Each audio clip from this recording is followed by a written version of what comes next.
श्रीमन् वेंकटनाथार्यः कवितार्किककेसरी वेदान्ताचार्यवर्यो मे सन्निधत्तां सदा हृदि। गुरुभ्यः तद्गुरुभ्यश्च नमो भागमदीमहे वृणीमहे च तत्रात्यो दम्पती जगदाम्पति स्वशेषभूतेन मया स्वीयैः सर्वपरिच्छदैः विधातुं प्रीतमात्मानं श्रीमान् प्रकमते स्वयं शुक्लाम्बरधरं विष्णुं शशिवर्णं चतुर्भुजं प्रसन्नवदनं ध्यायेत् सर्वविघ्नोपशान्तये यस्यद्विरदवक्त्राद्याः पारिषद्याः परशतं विघ्नं निघ्नन्ति सततं विश्वक्सेनं तमाश्रये। ज्ञानानन्दमयं देवं निर्मलं स्फटिकाकृतिम् आधारं सर्वविद्यानां हयग्रीवमुपास्महे। व्यासं वसिष्ठनप्तारं शक्तेः पौत्रमकल्मषं पराशरात्मजं वन्दे शुकदातं तपोनिधिम्। व्यासाय विष्णुरूपाय व्यासरूपाय विष्णवे नमो वै ब्रह्मनिधये वासिष्ठाय नमो नमः। जयति पराशरसूनुः सत्यवती हृदयनन्दनो व्यासः यस्यास्य कमलगलितं वाङ्मयममृतं जगत्पिबति। नारायणं नमस्कृत्य नरं चैव नरोत्तमं देवीं सरस्वतीं व्यासं ततो जयमुदीरयेत्। कृष्णं कमलपत्राक्षं पुण्यश्रवणकीर्तनम् वासुदेवं जगद्योनिं नौमि नारायणं हरिं।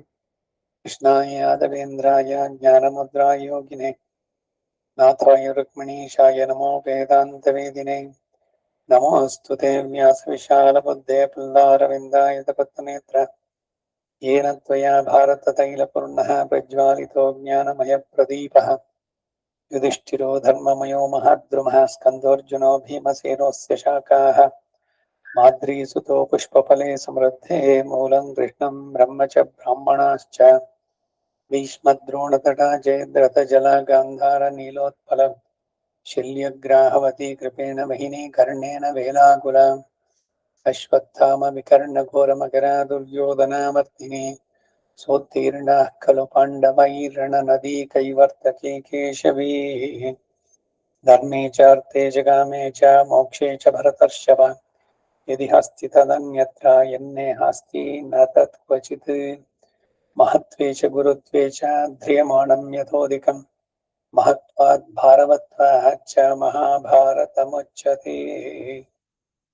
अष्टमैषी समेत श्रीकृष्णाय परब्रह्मणे नमः। अथ श्रीमन्महाभारते शान्तिपर्वे राजधर्मपर्व 89तम अध्यायः।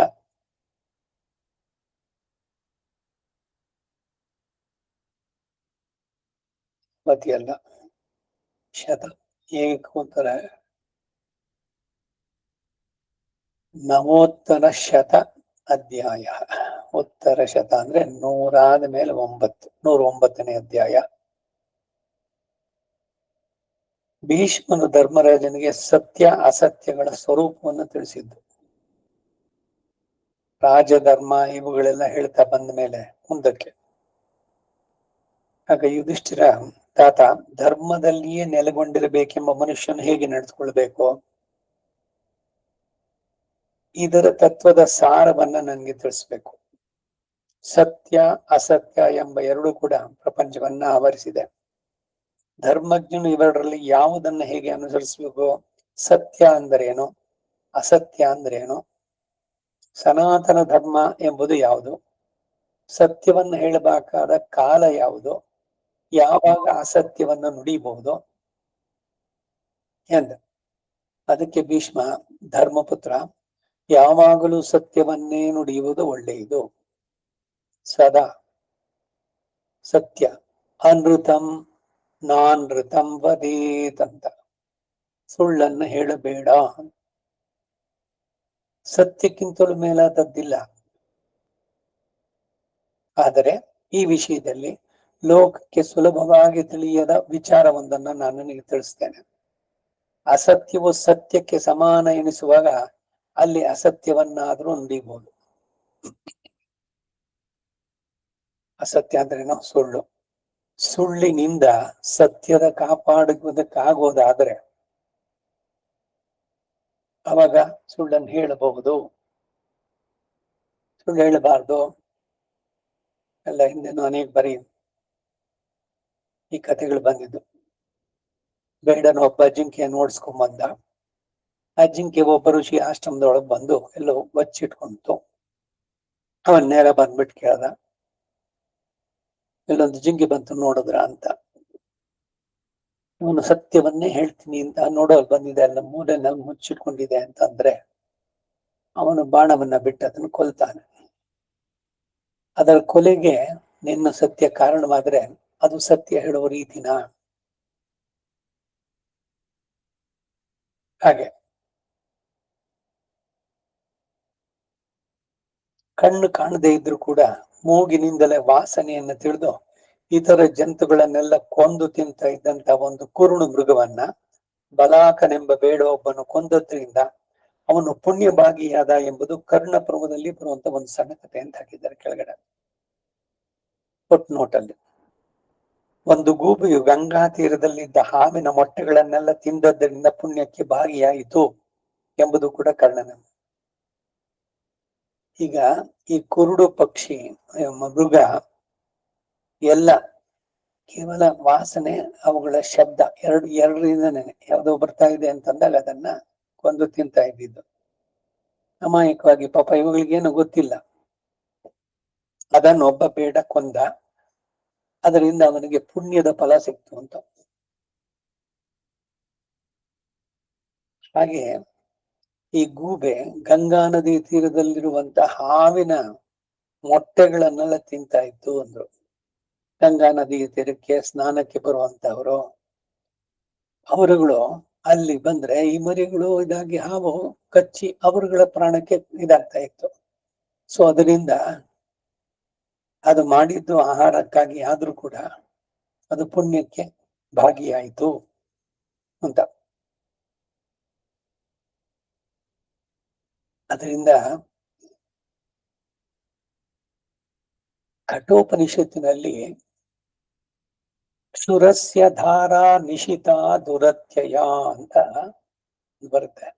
ಸೋಮರ್ಸೆಟ್ ಮಾಮ್ ಅಂತ ಒಬ್ಬ ಲೇಖಕ ಅದನ್ನು ಓದಿ ರೇಸರ್ಸ್ ಎಡ್ಜ್ ಅಂತ ಒಂದು ಪುಸ್ತಕವನ್ನು ಬರೆದಿದ್ದಾನೆ. ರೇಸರ್ಸ್ ಎಡ್ಜ್ ಅಂದ್ರೆ ಏನು? ಎರಡು ಕಡೆ ಅಲುಗು ಇರುವಂತ ಕತ್ತಿ ಮೇಲೆ ನಡೆದಂತೆ ಧರ್ಮದ ಬಗ್ಗೆ ಆಚರಣೆಯನ್ನ ಇದನ್ನ ಮಾಡಬೇಕಾದ್ರೆ ಅಂತ ನಿರ್ಧಾರವನ್ನ ಸರಿಯಾಗಿ ತಗೋಬೇಕು. ಕತ್ತಿ ಮೇಲೆ ನಡಿಬೇಕಾದ್ರೆ ಅವನಿಗೆ ಎಷ್ಟು ಎಚ್ಚರಿಕೆಯಿಂದ ಇರ್ಬೇಕು. ಅವನ್ ಸ್ವಲ್ಪ ಮೈ ಇದ್ದರಂದ್ರೆ ಕತ್ತರಿಸುತ್ತೆ ಕಾಲನ್ನ. ಹಾಗೆ ಧರ್ಮದ ಆಚರಣೆಯಲ್ಲಿ ಎಚ್ಚರಿಕೆಯಿಂದ ಇರ್ಬೇಕು ಅನ್ನೋದಲ್ಲಿ. ಅಸತ್ಯವು ಸತ್ಯಕ್ಕೆ ಸಮಾನ ಎನಿಸಿದಾಗ ಅಲ್ಲಿ ಅಸತ್ಯವನ್ನಾದ್ರೂ ನುಡಿಬಹುದು. ಕೆಲವು ವೇಳೆ ಸತ್ಯವೇ ನುಡಿಯಬಾರದಂತಾಗತ್ತೆ. ಈಗ ತಾನು ಹೇಳಿದ್ನಲ್ಲ ಈ ಬೇಡನ ಕತೆ,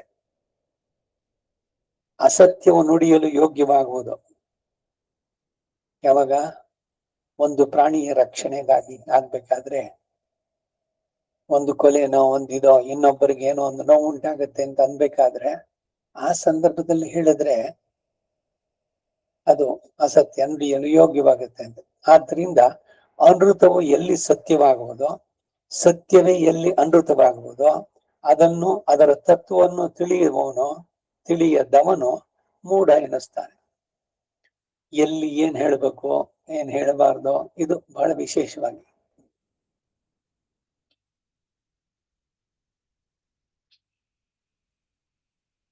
ಚಿಕ್ಕ ವಯಸ್ಸಿನ ಒಂದು ಘಟನೆ ನೆನಪಾಗತ್ತೆ. ಹಳ್ಳಿಯ ವೈದ್ಯರು ಕೆಲವೊಮ್ಮೆ ಬರ್ತಾರೆ, ಕೆಲವೊಮ್ಮೆ ಬರೋಲ್ಲ. ಆಸ್ಪತ್ರೆ ತೆಗೆದಿರುತ್ತೆ, ಡಾಕ್ಟರ್ ಇಲ್ಲ. ಯಾರೋ ನೋವು ಮತ್ತೊಂದು ಅಂತ ಬಂದಾಗ ಅಲ್ಲಿರೋ ಕಾಂಪೌಂಡರ್ ಮೆಡಿಸಿನ್ ಕೊಟ್ಟಿರ್ತಾರೆ. ಆ ಡಾಕ್ಟ್ರು ಆಮೇಲೆ ಯಾರೋ ಬಂದ್ರು, ಅವರು ಸತ್ಯವನ್ನ ಹೇಳ್ತೀನಿ ಅಂತ ಇವರು ಕಾಂಪೌಂಡರ್ ನನ್ಗೆ ಔಷಧಿ ಕೊಟ್ರು ಅಂತಂದ್ರೆ ಡಾಕ್ಟರ್ಗೂ ಅವ್ರಿಗೂ ಬಂತು. ಕಾಂಪೌಂಡರ್ ಕೆಲಸ ಏನು? ಡಾಕ್ಟರ್ ಹೇಳಿದ್ದನ್ನ ಅವ್ರು ಕೊಡುವಂತದ್ದು. ಹಾಗಾದ್ರೆ ಅವನು ಮಾಡಿದ ತಪ್ಪ? ಇವರು ಡಾಕ್ಟರ್ ಇರ್ಲಿಲ್ಲ, ಅದಕ್ಕಾಗಿ ಅವರು ಕೊಡೋದನ್ನ ತಿಳಿದಿದ್ದ. ಸೊ ಎಲ್ಲಿ ಸತ್ಯ ಹೇಳ್ಬೇಕು ಎಲ್ಲಿ ಸತ್ಯ ಹೇಳ್ಬಾರ್ದು ಈ ವಿವೇಕಗಳು ಬೇಕಾಗುವಂತದ್ದು.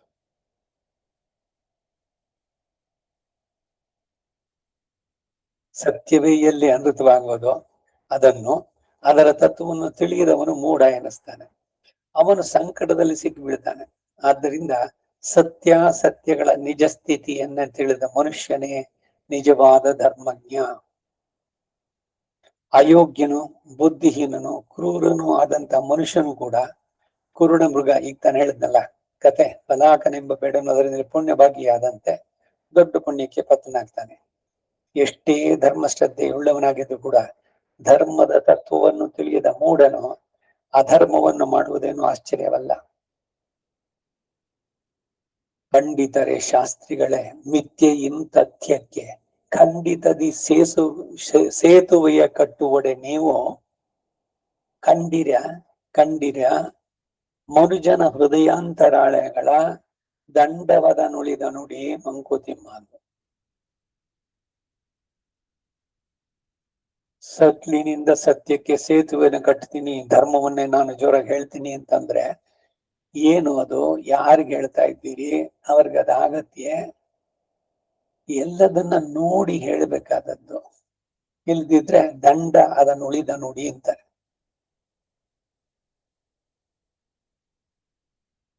ಗಂಗಾ ತೀರದಲ್ಲಿದ್ದ ಒಂದು ಗೂಬೆಯಂತೆ ಪ್ರಾಣಿ ಹತ್ಯೆ ಮಾಡಿಯೂ ಕೂಡ ಒಬ್ಬನು ದೊಡ್ಡ ಪುಣ್ಯಕ್ಕೆ ಭಾಗಿಯಾಗ್ತಾನೆ.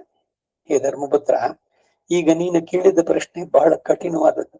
ಯಾಕಂದರೆ ಇದೇ ಧರ್ಮ ಎಂದು ನಿಶ್ಚಯಿಸಿ ಹೇಳುವುದು ಕಷ್ಟ, ಊಹೆಯಿಂದ ಇದನ್ನ ನಿರ್ಣಯಿಸುವುದು ದುಷ್ಕರ. ಆದ್ರಿಂದ ಇದರ ನಿಶ್ಚಯವನ್ನ ಹೀಗೆ ಅಂತ ನಿರ್ಣಯಿಸಿ ಹೇಳಲಾಗದು. ಪ್ರಾಣಿಗಳ ಕ್ಷೇಮಕ್ಕಾಗಿಯೇ ಬ್ರಹ್ಮನು ಧರ್ಮಗಳನ್ನ ವಿಧಿಸಿದ್ದಾನೆ. ಅಹಿಂಸಾ ಪ್ರಥಮೋ ಧರ್ಮ. ಆದ್ದರಿಂದ ಯಾವುದು ವೃದ್ಧಿ ಕಾರಣವೋ ಅದೇ ಧರ್ಮ ಎಂದು ಸಾಮಾನ್ಯ ಲಕ್ಷಣವನ್ನ ವಿಧಿಸಬಹುದು.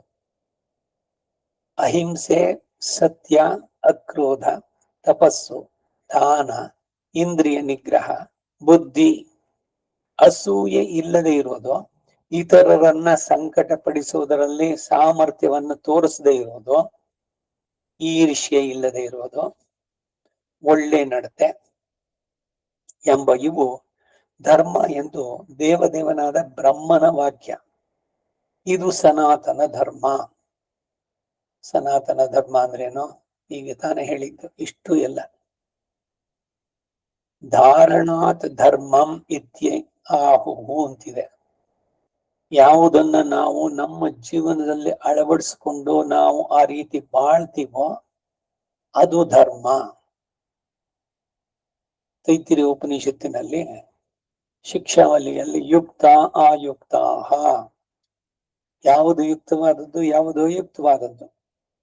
ಅಲೂಕ್ಷ ಧರ್ಮ ಕಾಮಾಸ್ಯು ಯಥಾತೆ ತೇಷು ವರ್ತೇರನ್ ತಥಾ ತೇಷು ವರ್ತೇತಾಃ.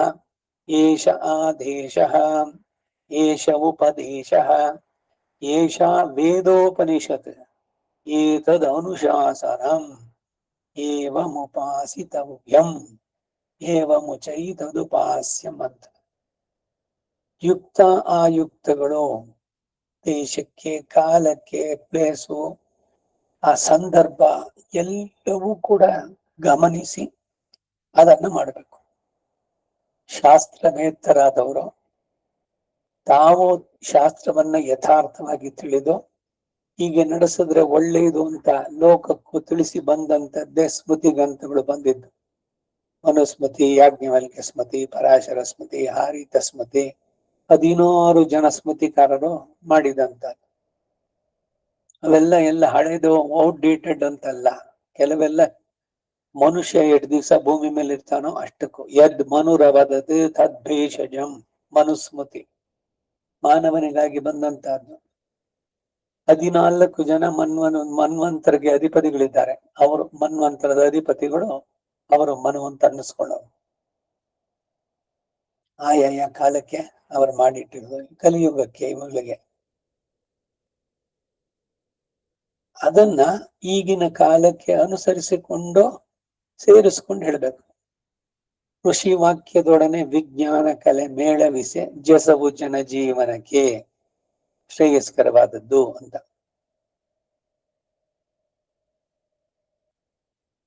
ಸಮಾಜದಲ್ಲಿ ಹೇಗೆ ನಾವು ಬದಲಾವಣೆಗಳನ್ನು ಒಪ್ಕೊಳ್ಳಲ್ವಾ, ಆಚರಿಸ್ಕೊಳ್ಳೋದಿಲ್ವೇ? ಹಿಂದೆ ಇವಾಗ ಒಂದು ವಿವಾಹ ಅಂತಂದ್ರೆ ಬಂಧುಗಳು, ಇಷ್ಟ ಮಿತ್ರರು ಅವ್ರ ಮನೆಗಳಿಗೆ ಪರ್ಸನಲ್ ಹೋಗಿ ಇನ್ವಿಟೇಷನ್ ಕೊಟ್ಟು ಅವರನ್ನು ಕರೆದು ಅಕ್ಷತೆ ಎಲ್ಲ ಮಾಡಿ. ಈಗ ಜನಗಳಿಗೆ ಸಮಯನೂ ಇಲ್ಲ ಅಷ್ಟೆಲ್ಲ. ಇದು ಒಂದರಿಂದ ಒಂದ್ ಕಡೆ ಹೋಗೋದಕ್ಕೆ ವಾಹನದ ದಟ್ಟಣೆ, ಇದರಲ್ಲಿ ವಾಟ್ಸಪ್ ನಲ್ಲಿ ಇನ್ಫಾರ್ಮೇಶನ್ ಹಾಕ್ತಾರೆ, ಹೋಗೋದಿಲ್ವಾ? ಮನೆಗ್ ಬಂದ್ರೇನೆ ಕರೆದ್ರೇನೆ ನಾನು ಹೋಗೋದು ಅನ್ನುವಂತ ಕಾಲಗಳು ಹೋಯ್ತು ಇವಾಗ. ಒಳ್ಳೇದೆ, ಹೋಗುವ ಆಸಕ್ತಿ ಇದೆ. ನಿಮ್ಮ ಅವರು ಬಂಧುಗಳು ಅವರ ಆತ್ಮೀಯ ಆಮಂತ್ರಣ ಅಂತ ಹೇಳಿದ್ದಾರೆ. ನಿಜವಾಗ್ಲೂ ಅವ್ರಿಗೆ ನಿಮ್ಮ ಬಗ್ಗೆ ಆತ್ಮೀಯತೆ ಇದೆ. ಅವ್ರು ಬಂದ್ ಮನೆ ಕರೀಲಿಲ್ಲ ಅಂತ ನೀವು ಹೋಗದೆ ಇರ್ತೀರೇನೋ? ಇದು ಬದಲಾವಣೆಗಳು ರೋಡಿನಲ್ಲಿ ಹೆಂಗ್ ಬರುತ್ತೆ ಅಂತ. ಸೌದೆ ಒಲೆಗಳಿಂದ ಗ್ಯಾಸ್ ಸ್ಟವ್ಗಳು ಬಂತು, ಎಲೆಕ್ಟ್ರಿಕ್ ಸ್ಟವ್ಗಳು ಬಂತು. ಆಚರಣೆಗಳು ರೂಢಿಸ್ಕೊಳ್ಳೋದು ಹೇಗೆ ಅಂತಂದ್ರೆ ಇದು ಕಾಲ, ದೇಶ ಇವುಗಳಿಗೆ ತಕ್ಕಂತೆ ಬದಲಾಗೋದು, ಸೇರಿಸ್ಕೊಳ್ಳುವಂತ. ಹಾಗಂತ ನಮ್ಮ ಮೂಲ ಧರ್ಮಗಳನ್ನ ಬಿಡಬಾರದು, ಆಚರಣೆಗಳನ್ನ ಬಿಡಬಾರದು.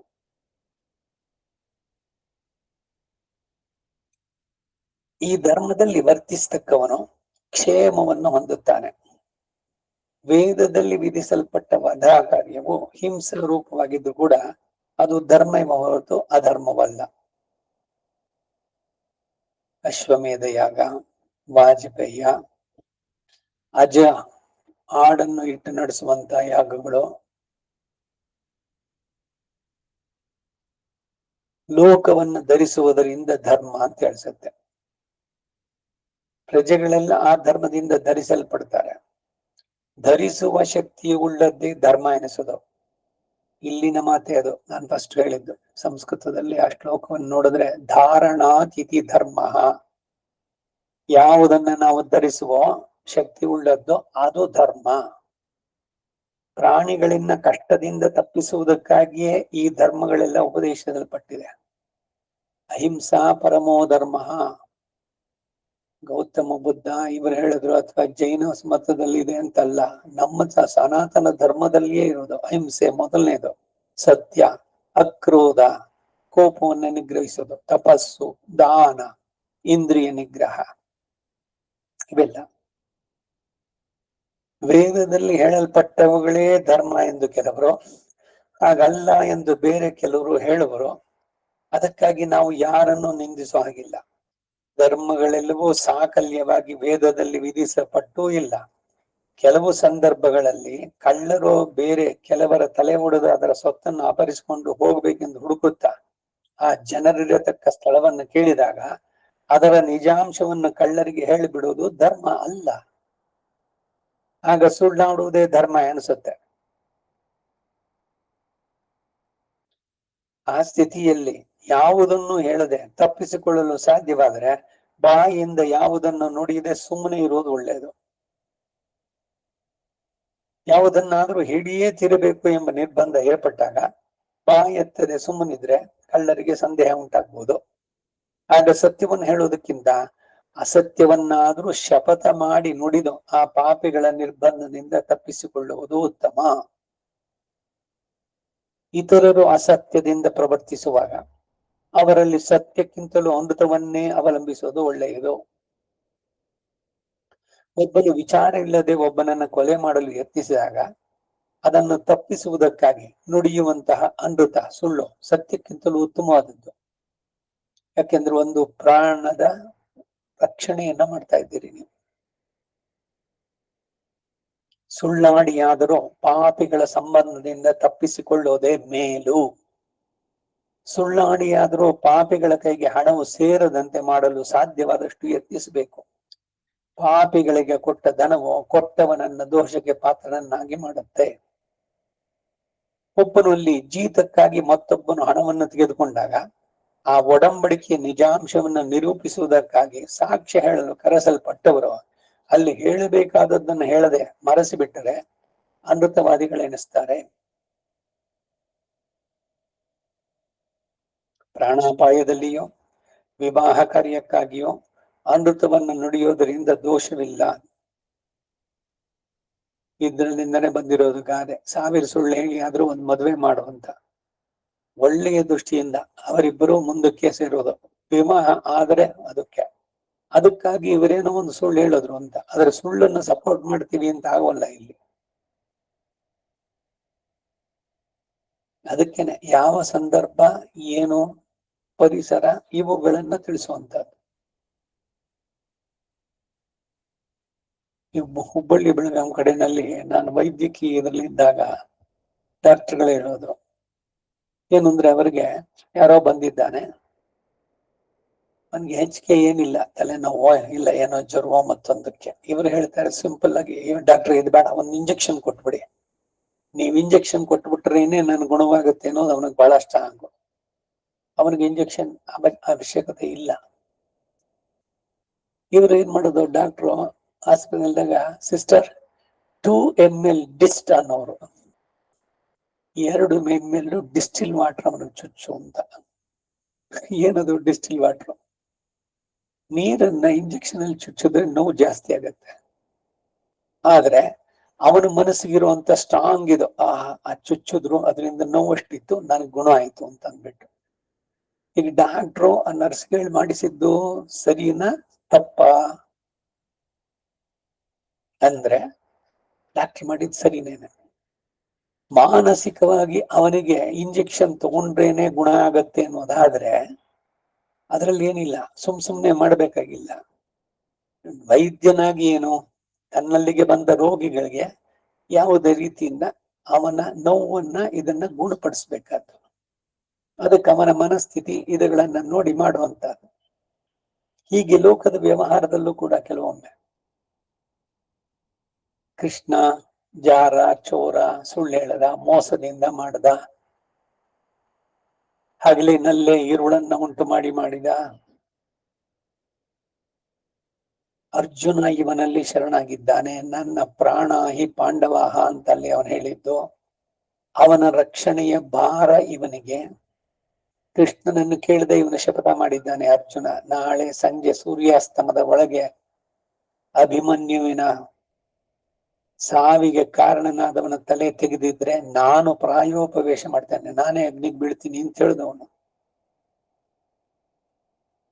ಹೀಗಾಗಿ ಕೃಷ್ಣ ಮಾಡಿದ್ದೆಲ್ಲ ಕರೆಕ್ಟ್ ಅಂದ್ರೆ ಖಂಡಿತ ಕರೆಕ್ಟ್. ಮೂಲ ಸಿದ್ಧಾಂತ ತತ್ವಕ್ಕೆ ಹೋದ್ರೆ ಭಗವಂತ ಎಲ್ಲ ದೋಷಗಳಿಂದ ದೂರ ಆದವನು. ಮತ್ತೆ ಇವನು ಮಾಡ್ಲಿಲ್ವಾ ಅಂದ್ರೆ ಎಲ್ಲವೂ ಸತ್ಯಕ್ಕಾಗಿ, ಧರ್ಮದ ಉದ್ದೇಶಕ್ಕಾಗಿ ನಡೆಸಿದ್ದು ಎಲ್ಲವೂ ಸರಿಯೇ, ಸರ್ವವೂ ಸಮಂಜಸ.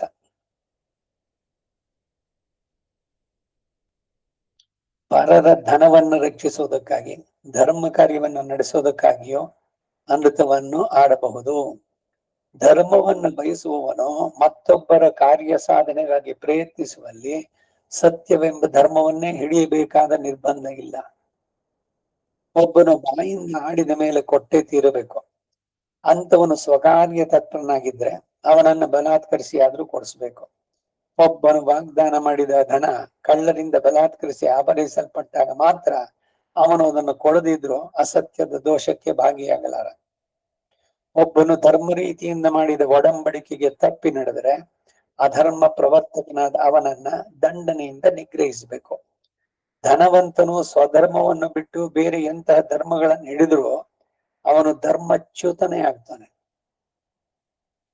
ಒಬ್ಬನು ಸ್ವಧರ್ಮವನ್ನು ಬಿಟ್ಟು ತನ್ನ ಬದುಕಿಗಾಗಿ ಬೇರೆ ಧರ್ಮವನ್ನು ಹಿಡಿದರೆ ಕಪಟ ಜೀವನವುಳ್ಳ ಅಂತಹ ಪಾಪಾತ್ಮನನ್ನ ಸರ್ವ ವಿಧದಿಂದಲೂ ನಿಗ್ರಹಿಸಬೇಕಾದದ್ದು ಅವಶ್ಯ. ಪಾಪಿಗಳು ಧನವೊಂದನ್ನೇ ಮೇಲು ಅಂತ ಎಣಿಸ್ತಾರೆ. ಅಂತಹ ಕಪಟ ಜೀವಿಗಳು ಸಹಭೋಜನ, ವಿವಾಹಾದಿ ಸಂಬಂಧಗಳೊಂದಕ್ಕೂ ಯೋಗ್ಯರಲ್ಲ. ಸುಳ್ಳು ಹೇಳುವನ ಮಡಿಯಲ್ಲಿ ಒಂದು ದಿವಸ ಇರಬೇಡ. ಉದ್ದೇಶ ಅವರದು ಹೊಟ್ಟೆಪಾಡಿಗೆ ಬರೀ ಸುಳ್ಳನ್ನೇ ಹೇಳುವಂತಹದ್ದು. ವೇದದಲ್ಲೇ ಈ ಸಂದೇಶ ಬರುತ್ತೆ, ಅಸತ್ಯವನ್ನಾಡುವನ ಮನೆಯಲ್ಲಿ ಒಂದು ತೊಟ್ಟು ನೀರು ಕುಡಿಬೇಡ ಅಂತ. ಸುಳ್ಳು ಹೇಳೋದನ್ನೇ ಅಭ್ಯಾಸ ಮಾಡ್ಕೊಂಡಿರೋದು, ಅದು ಧರ್ಮದ ರಕ್ಷಣೆಗಲ್ಲ, ಮೋಸ ಮಾಡೋದಕ್ಕೆ ಬೇರೆಯವ್ರನ್ನ.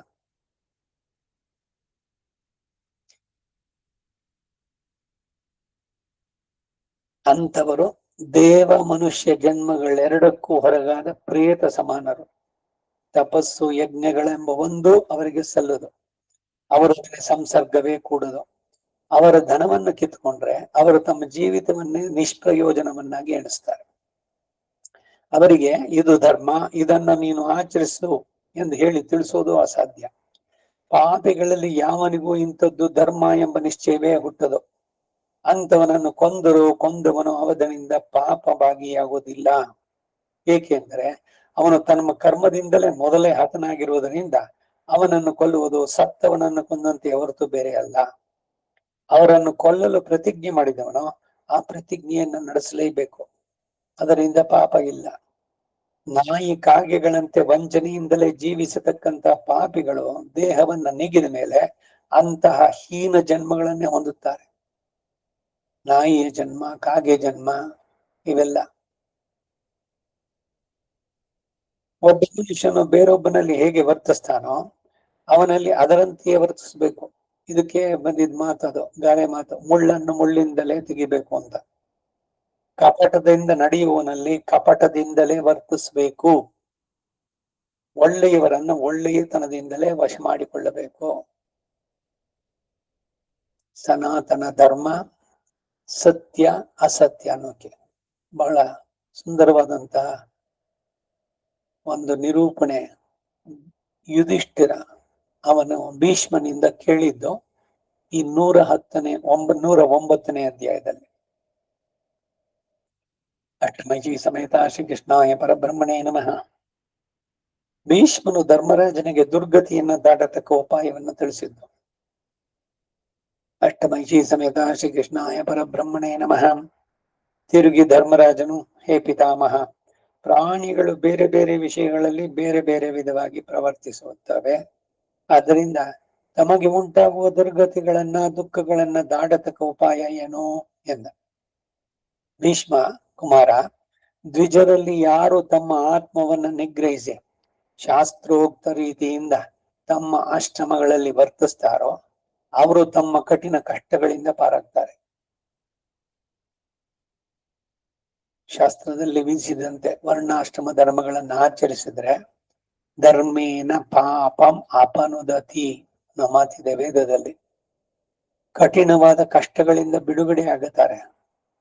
ಮತ್ತು ಯಾರು ಕೇವಲ ಡಂಬಕ್ಕಾಗಿ ಧರ್ಮಗಳನ್ನು ಮಾಡದೆ ವಿದ್ಯುಕ್ತವಾದ ಕಟ್ಟುಪಾಡಿನಲ್ಲಿ ಜೀವನ ಯಾತ್ರೆ ನಡೆಸ್ತಾರೋ, ಯಾರು ಇಂದ್ರಿಯ ವಿಷಯಗಳಿಗೆ ಒಳಗಾಗೋದಿಲ್ವೋ ಅವರು ದುಸ್ತರವಾದ ಕಷ್ಟಗಳನ್ನ ದಾಟ್ತಾರೆ. ಮತ್ತೊಬ್ಬರನ್ನ ನಿಂದಿಸಿದ್ರು ಪ್ರತಿಯನ್ನ ಆಡಬಾರ್ದು. ಇನ್ನೊಬ್ಬರು ನಮ್ಮನ್ನ ನಿಂದಿಸಿದ್ರು ಪ್ರತಿಯಾಗಿ ಮಾತಾಡಬಾರ್ದು. ಹಿಂಸಿಸಿದವರನ್ನ ಹಿಂಸಿಸಬಾರದು. ದಾನ ಮಾಡಬೇಕಲ್ಲದೆ ಯಾಚಿಸಬಾರದು. ಇಂಥವರು ಕಷ್ಟಗಳಿಂದ ಮುಕ್ತರಾಗ್ತಾರೆ. ಅತಿಥಿಗಳಿಗೆ ಆಶ್ರಯವನ್ನ ಕೊಡತಕ್ಕವರು, ಅಸೂಯೆ ಇಲ್ಲದವರು, ಅಧ್ಯಯನಶೀಲರು ಕಠಿಣ ಕಷ್ಟಗಳಿಂದ ಮುಕ್ತರಾಗ್ತಾರೆ. ಯಾರು ಧರ್ಮಜ್ಞರಾಗಿ ತಂದೆ ತಾಯಿಗಳಲ್ಲಿ ಉಚಿತ ರೀತಿಯಿಂದ ವರ್ತಿಸುತ್ತಾ ಹಗಲಿನಲ್ಲಿ ನಿದ್ರೆ ಮಾಡದೇ ಇರ್ತಾರೋ ಅವರು ದುರ್ಗತಿಗಳಿಂದ ಪಾರಾಗ್ತಾರೆ. ಬೆಳಗಿನಲ್ಲಿ ಹೆಚ್ಚು ಹೊತ್ತು ನಿದ್ದೆ ಮಾಡಿದ್ರೆ ಅದು ಪಾಪಕ್ಕೆ ಕಾರಣವಾಗತ್ತೆ. ಏನೋ ಶರೀರ ಸೋತಿದೆ, ವಾರ್ಧಕ್ಯ ಅಂದಾಗ ಅದಕ್ಕಾಗಿ 10 ನಿಮಿಷ 15 ನಿಮಿಷ ಅದನ್ನ ನ್ಯಾಪ್ ಅಂತ ಹೇಳ್ತಾರೆ. ಅಷ್ಟೇ, ಒಂದು ಚೂರು ವಿಶ್ರಾಂತಿ. ಹೆಚ್ಚಿಗೆ ಹೊತ್ತು ಮಲಗಬಾರದು ಬೆಳಗಿನಲ್ಲಿ. ಮನೋಕಾಯಗಳಿಂದಲೂ ಪಾಪದಲ್ಲಿ ವರ್ತಿಸದೆ ಪ್ರಾಣಿಗಳನ್ನ ದಂಡಿಸದೆ ಇರುವವರು ಕಷ್ಟದಿಂದ ಮುಕ್ತರಾಗ್ತಾರೆ. ಯಾವ ರಾಜರು ಧನಾಶೆಯಿಂದ ಪ್ರಜೆಗಳನ್ನ ಸುಲಿಯದೆ ತಮ್ಮ ದೇಶವನ್ನ ಧರ್ಮದಿಂದ ರಕ್ಷಿಸ್ತಾರೋ ಅವರು ದುರ್ಗತಿಗೆ ಈಡಾಗುವುದಿಲ್ಲ. ನ್ಯಾಯದಿಂದ ವಿವಾಹಿತರಾದ ಸ್ವಭಾರ್ಯೆಯರಲ್ಲಿ ಋತುಕಾಲಗಳಲ್ಲಿ ಸಂಗಮಿಸುತ್ತಾ ಯಾರು ಪರಸ್ತ್ರೀಯರನ್ನ ಆಶಿಸೋದಿಲ್ವೋ, ಅಗ್ನಿಹೋತ್ರದಲ್ಲಿ ಯಾರು ಆಸಕ್ತಿ ಉಳ್ಳವರೋ ಅಂತಹ ಸಾಧುಗಳು ದುರ್ಗತಿಗೆ ಈಡಾಗುವುದಿಲ್ಲ. ಯುದ್ಧದಲ್ಲಿ ಮರಣ ಭಯವನ್ನ ಬಿಟ್ಟು ಧರ್ಮದಿಂದ ಜಯವನ್ನು ಕೋರುವ ಶೂರರು ಕೂಡ ದುರ್ಗತಿಗೆ ಈಡಾಗರು. ಪ್ರಾಣವೇ ಹೋಗುವ ಸಂದರ್ಭದಲ್ಲಿಯೂ ಸತ್ಯವನ್ನು ಬಿಡದೆ ಪ್ರಾಣಿಗಳ ವಿಶ್ವಾಸಕ್ಕೆ ಪಾತ್ರರಾದವರು ದುರ್ಗತಿಗಳನ್ನು ದಾಟ್ತಾರೆ. ಕುತ್ಸಿತ ಕರ್ಮಗಳಲ್ಲಿ ಪ್ರವರ್ತಿಸದೆ ಸಾಧುಗಳಿಗೆ ಪ್ರಿಯವಾದ ಮಾತನ್ನ ನುಡಿಯುವವರು ಅವರು ಕೂಡ ದುರ್ಗತಿಗೆ ಈಡಾಗೋದಿಲ್ಲ. ಯಾವ ಬ್ರಾಹ್ಮಣರು ಅನಧ್ಯಯನದಲ್ಲಿ ಅಧ್ಯಯನ ಮಾಡದೆ ತಪೋನಿಷ್ಠರಾಗಿರ್ತಾರೋ ಅವರು ಕೂಡ ದುರ್ಗತಿಗಳಿಗೆ ಈಡಾಗೋದಿಲ್ಲ.